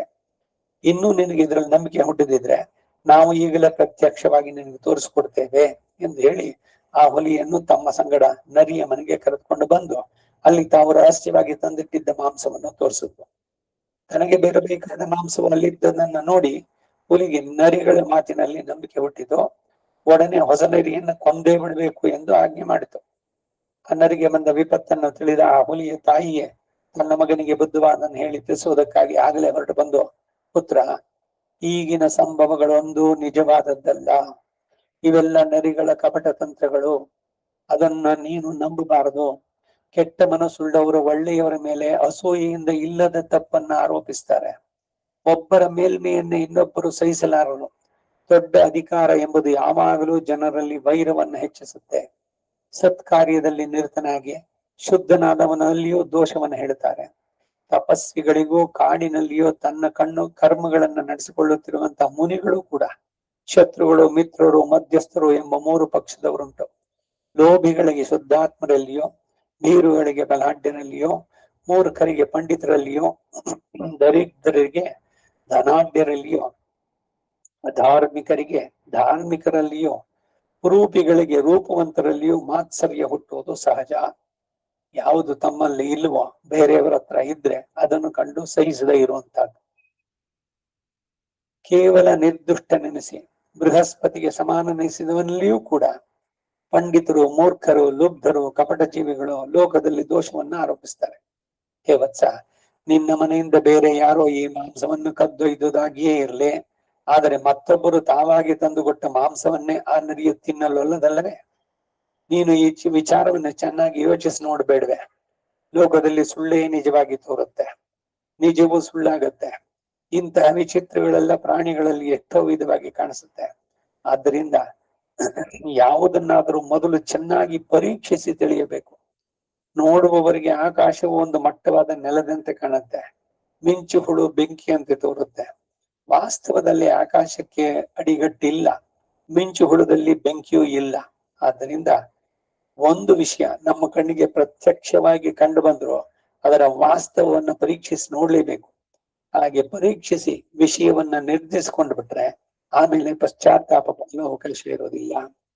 ಮಗನೇ, ಪ್ರಭುವಾದವನು ಮತ್ತೊಬ್ಬನನ್ನು ಕೊಲ್ಲಿಸುವುದೇನೋ ಅಸಾಧ್ಯವಾದ ಕಾರ್ಯವಲ್ಲ. ಹಾಗಿದ್ದರೂ ಕೂಡ ಪ್ರಭುಗಳಿಗೆ ಕ್ಷಮೆ ಎಂಬುದೇ ಶ್ಲಾಘ್ಯವಾದ ಗುಣ, ಯಶಸ್ಕರವಾದದ್ದು. ಪುತ್ರ, ಆತನನ್ನ ನೀನೇ ಅಧಿಕಾರದಲ್ಲಿ ತಂದಿಟ್ಟವನು, ನರಿಯನ್ನ. ಅವನು ನಿನ್ನ ಅಧಿಕಾರ ವರ್ಗದಲ್ಲಿ ಪ್ರಖ್ಯಾತಿಗೊಂಡವನು. ಇಂತಹ ಸತ್ಪಾತ್ರವು ಸಿಕ್ಕೋದೇ ಕಷ್ಟ. ಆದ್ದರಿಂದ ನಿನ್ನ ಹಿತೈಷಿಯಾದ ಅವನನ್ನ ನೀನು ಉಳಿಸಿಕೊಳ್ಳಬೇಕು. ಶುದ್ಧನಾದವನ ಒಬ್ಬನ ಮೇಲೆ ಅವನಿಗೆ ಆಗದವರು ಹೇಳಿದ ಚಾಡಿಯ ಮಾತುಗಳನ್ನು ಕೇಳಿಕೊಂಡು ಅವನನ್ನ ಪ್ರಭುವಾದವನು ದೋಷಿ ಎಂದು ತಿಳಿಯುವ ಪಕ್ಷದಲ್ಲಿ ಆ ರಾಜನು ತನ್ನ ಮಂತ್ರಿಗಳನ್ನೇ ತಾನೂ ಬೇಗ ನಶಿಸಿ ಹೋಗ್ತಾನೆ ಎಂದಿತು. ಆ ಸಮಯಕ್ಕೆ ಸರಿಯಾಗಿ ಆ ನರಿಗೆ ವೈರಿಗಳಾಗಿದ್ದ ಆ ಮೃಗಗಳ ಗುಂಪಿನಿಂದಲೇ ಧರ್ಮ ಬುದ್ಧಿಯುಳ್ಳ ಒಂದು ಮೃಗ ಬಂದು ಆಗ ನಡೆದ ಕಪಟ ತಂತ್ರಗಳನ್ನೆಲ್ಲ ಹುಲಿಗೆ ಮುಂದೆ ತಿಳಿಸ್ಬಿಡ್ತು. ಆಗ ಹುಲಿ ನಿಜಾಂಶವನ್ನು ತಿಳಿದು ಆ ನರಿಯನ್ನ ಸಂತೋಷದಿಂದ ಅಪ್ಪಿಕೊಂಡು ಸ್ನೇಹ ಭಾವದಿಂದ ಬಾರಿ ಬಾರಿಗೂ ಸತ್ಕರಿಸಿ ಕಳಿಸಿಕೊಡ್ತು. ನೀತಿ ಶಾಸ್ತ್ರವನ್ನ ಬಲ್ಲ ಆ ನರಿಗೂ ಈ ವೃತ್ತಾಂತವೆಲ್ಲ ತಿಳಿಯಿತು. ತನಗುಂಟಾದ ಅವಮಾನಕ್ಕಾಗಿ ಈ ನರಿಯು ಬಹಳವಾಗಿ ಕೊರಗುತ್ತಾ ಪ್ರಾಯೋಪವೇಶದಿಂದ ಪ್ರಾಣತ್ಯಾಗ ಮಾಡಲು ನಿಶ್ಚಯಿಸಿ ಅದಕ್ಕಾಗಿ ತನ್ನ ಪ್ರಭುವಿನ ಅನುಮತಿಯನ್ನು ಕೇಳಿತು. ಆಗ ಆ ಹುಲಿಯು ನರಿಯ ಧರ್ಮ ಬುದ್ಧಿಯನ್ನು ನೋಡಿ ಸ್ನೇಹದಿಂದ ಕಣ್ಣೀರು ಬಿಡುತ್ತಾ ಅದನ್ನ ಅನೇಕ ವಿಧದಿಂದ ಆಧರಿಸಿ ಬೇಡ ಎಂದು ನಿವಾರಿಸಿತು. ಆಗ ನರಿಯು ಕೂಡ ತನ್ನ ಪ್ರಭುವಿಗೆ ತನ್ನಲ್ಲಿರುವ ಸ್ನೇಹ ಭಾವವನ್ನು ನೋಡಿ ವಿನಯದೊಡನೆ ಬಾಷ್ಪಗದ್ಯದ ಸ್ವರದಿಂದ ಹೀಗೆ ಅಂತ ಹೇಳಿತು. ಮಹಾಪ್ರಭು, ನೀನೇ ಮೊದಲು ನನ್ನನ್ನು ಗೌರವಿಸಿದೆ, ಆಮೇಲೆ ನೀನೇ ಅವಮಾನಿಸಿದೆ. ನಿನ್ನ ಚಪಲ ಬುದ್ಧಿ ಹೀಗೆ ನನ್ನನ್ನು ನಿನ್ನ ಶತ್ರುವನ್ನಾಗಿ ಮಾಡಿತು. ಇನ್ನು ನಿನ್ನ ಬಳಿ ಇರುವುದು ನನಗೆ ಉಚಿತವಲ್ಲ. ತೃಪ್ತಿ ಇಲ್ಲದವರು, ಅಧಿಕಾರ ಸ್ಥಾನದಿಂದ ತಪ್ಪಿಸಲ್ಪಟ್ಟವರು, ಅವಮಾನಕ್ಕೆ ಈಡಾಗಿಸಲ್ಪಟ್ಟವರು, ತಮ್ಮಿಂದ ತಾವೇ ಅಪರಾಧಕ್ಕೀಡಾದವರು, ಶತ್ರುಗಳಿಂದ ಪ್ರೇರಿತರಾದವರು, ಬಹಳವಾಗಿ ಕ್ಷೀಣಿಸಿದವರು, ಅತಿ ಆಶೆ ಉಳ್ಳವರು, ಕೋಪಗೊಂಡವರು, ಭೀತರು, ದೊಡ್ಡ ಅಧಿಕಾರಗಳಿಂದ ವಂಚಿತರಾದವರು, ರಾಜನಿಂದ ಅಪಹರಿಸಲ್ಪಟ್ಟಂತ ಸ್ವತ್ತುಳ್ಳವರು, ಗರ್ವಿಷ್ಠರು, ದೊಡ್ಡ ಕಾರ್ಯಕ್ಕೆ ಆಸೆ ಪಟ್ಟು ದ್ರವ್ಯಾರ್ಜನೆಗೆ ಉಪಾಯ ಇಲ್ಲದವರು, ತಮಗುಂಟಾದ ಕಷ್ಟಕ್ಕಾಗಿ ದುಃಖ ಕೋಪಗಳಿಗೆ ಈಡಾದವರು, ಇಂಥವರೆಲ್ಲ ತಮ್ಮ ಪ್ರಭುವಿಗೆ ಆಪತ್ತನ್ನೇ ಎದುರು ನೋಡ್ತಾ ಇರ್ತಾರೆ. ಇಂಥವರನ್ನ ಪ್ರಭು ನಿರಾಕರಿಸಿದೊಡನೆ ಅವರು ಅವನನ್ನು ಬಿಟ್ಟು ಶತ್ರು ಪಕ್ಷವನ್ನು ಸೇರಿ ಆ ಶತ್ರುಗಳಿಗೆ ಒಳ್ಳೆ ಸಾಧನವಾಗ್ತಾರೆ. ಹೀಗಿರುವಾಗ ಮೊದಲು ನನ್ನನ್ನು ಅವಮಾನಪಡಿಸಿರುವಂತ ನೀನು ತಿರುಗಿ ನನ್ನನ್ನೇ ಅಧಿಕಾರ ಸ್ಥಾನದಲ್ಲಿ ಇರಿಸಿದ್ರು ಹೇಗೆ ತಾನೇ ನೀನು ನನ್ನನ್ನು ನಂಬುತ್ತೀಯೆ? ನನಗೆ ತಾನೇ ನಿನ್ನಲ್ಲಿ ಹೇಗೆ ನಂಬಿಕೆ ಹುಟ್ಟುತ್ತೆ? ನೀನು ಮೊದಲು ನನ್ನನ್ನು ಸಮರ್ಥನೆ ಎಂದು ತಿಳಿದು ನಿನ್ನಲ್ಲಿ ಸೇರಿಸಿಕೊಂಡು ಪರೀಕ್ಷಿಸಿ ನೋಡಿ ಅಧಿಕಾರ ಸ್ಥಾನದಲ್ಲಿ ಇರಿಸಿದೆ. ನೀನು ನನಗೆ ಮಾಡಿಕೊಟ್ಟ ಪ್ರತಿಜ್ಞೆಯನ್ನು ಅಲಕ್ಷ್ಯ ಮಾಡಿ ಈಗ ನನ್ನನ್ನು ಅವಮಾನಗೊಳಿಸಿದೆ. ಒಬ್ಬನನ್ನು 10 ಜನದ ಮುಂದೆ ಒಳ್ಳೆಯವನೆಂದು ಸ್ಪಷ್ಟವಾಗಿ ಬಾಯಿಂದ ಹೇಳಿದ ಮೇಲೆ ಅದರಂತೆ ಆಡಿದ ಮಾತಿಗೆ ತಪ್ಪದೆ ನಡೆದ್ರೆ ಆಗ ಅವನನ್ನು ಗುಣಹೀನ ಎಂದು ಹೇಳಲು ಅವಕಾಶ ಇಲ್ಲ. ಹಾಗಿಲ್ಲದೆ ಈಗ ನೀನು ನನ್ನನ್ನು ಅವಮಾನಿಸಿ, ಆದ್ದರಿಂದ ಇನ್ನು ನಮ್ಮಿಬ್ಬರಲ್ಲಿ ಅನ್ಯೋನ್ಯವಾಗಿ ನಂಬಿಕೆ ಇರುವುದು ಕಷ್ಟವೇ. ನಂಬಿಕೆಯು ತಪ್ಪಿದ ಮೇಲೆ ನನಗೆ ನಿನ್ನ ವಿಷಯದಲ್ಲಿ ಭಯವಿದ್ದೇ ಇರುತ್ತೆ. ನಿನಗೂ ನನ್ನಲ್ಲಿಯೂ ನಂಬಿಕೆ ತಪ್ಪಿ ನಾನು ನಿನ್ನ ವಿಷಯದಲ್ಲಿ ಸದಾ ಭಯಶಂಕೆ ಇದ್ರೆ ಇದೇ ಸಮಯ ಎಂದು ನಿನ್ನ ಶತ್ರುಗಳು ನಮ್ಮ ಮೇಲೆ ಬೀಳಲು ಯತ್ನಿಸ್ತಾರೆ. ನಿನ್ನ ಪ್ರಜೆಗಳಿಗೂ ನಿನ್ನಲ್ಲಿ ಅನುರಾಗ ತಪ್ಪಿ ಅತೃಪ್ತರಾಗ್ತಾರೆ. ಈಗಿನ ನಮ್ಮ ಸ್ಥಿತಿಯಲ್ಲಿ ಇನ್ನೂ ಅನೇಕ ದೋಷಗಳಿವೆ. ಮೊದಲು ಗೌರವವನ್ನು ಹೊಂದಿದ ಕಡೆಯಲ್ಲಿ ಅವಮಾನವನ್ನು ಅನುಭವಿಸುವುದು ಬಹಳ ಹೀನವೆಂದು ಪ್ರಾಜ್ಞರ ಮತ. ಬಿಟ್ಟು ಹೋದದ್ದು ತಿರುಗಿ ಸರಿಯಾಗಿ ಸೇರುವುದು ಕಷ್ಟವೇ. ಬಿಟ್ಟು ಹೋದದ್ದನ್ನ ತಿರುಗಿ ಜೋಡಿಸುವುದರಿಂದ ಉಂಟಾಗುವ ಜೋಡಣೆಯು ದೃಢವಾಗಿ ನಿಲ್ಲಲಾರದು. ಹೇ ಪ್ರಭು, ಸ್ವಾಮಿಯಾದ ನಿನಗೆ ಹಿತವನ್ನು ಕೋರತಕ್ಕವನೊಬ್ಬನಾದರೂ ನನಗೆ ಕಾಣಿಸುವುದಿಲ್ಲ. ಸೇವೆ ಎಂಬುದು ತನ್ನ ಮತ್ತು ಪ್ರಭುವಿನಲ್ಲಿ ಶ್ರೇಯಸ್ಸಾಧನವಾಗಿ ಉದ್ದೇಶಿಸಿ ಏರ್ಪಟ್ಟಿದೆ. ಕಾರ್ಯಗಳೆಲ್ಲ ಸ್ವಾರ್ಥವನ್ನು ಉದ್ದೇಶಿಸಿ ಆರಂಭಿಸಲ್ಪಡುವುದಲ್ಲದೆ ಬರೀ ಸ್ನೇಹಕ್ಕಾಗಿ ಕೆಲಸಗಳು ನಡೆಯುವುದು ದುರ್ಲಭ. ಸಮರ್ಥನಾಗಿಯೂ ನಿರ್ಭಯನಾಗಿಯೂ ಕೆಲಸ ಮಾಡತಕ್ಕವನು 100ಕ್ಕೆ ಒಬ್ಬನೇ ಸಿಗ್ತಾನೆ. ಮನುಷ್ಯನಿಗೆ ಹಾನಿ ವೃದ್ಧಿಗಳು ಆಕಸ್ಮಿಕವಾಗಿ ಬಂದೊದಗುತ್ತವೆ. ಈ ಶುಭಾಶುಭಗಳನ್ನು ಮೇಲ್ಮೆಯನ್ನು ತಡೆಯಬೇಕೆಂದು ಯತ್ನಿಸುವುದು ಕೇವಲ ಬುದ್ಧಿಹೀನತೆಯ ಲಕ್ಷಣ ಎಂತು. ಧರ್ಮೋತ್ತರ ಹೀಗೆ ನರಿಯು ಧರ್ಮಾರ್ಥಯುಕ್ತವಾದ ಇಂಪಾದ ಮಾತುಗಳಿಂದ ಆ ಹುಲಿಯನ್ನು ಸಮಾಧಾನಗೊಳಿಸಿ ತಾನು ಬೇರೆ ಕಾಡಿಗೆ ಹೊರಟೋಯ್ತು.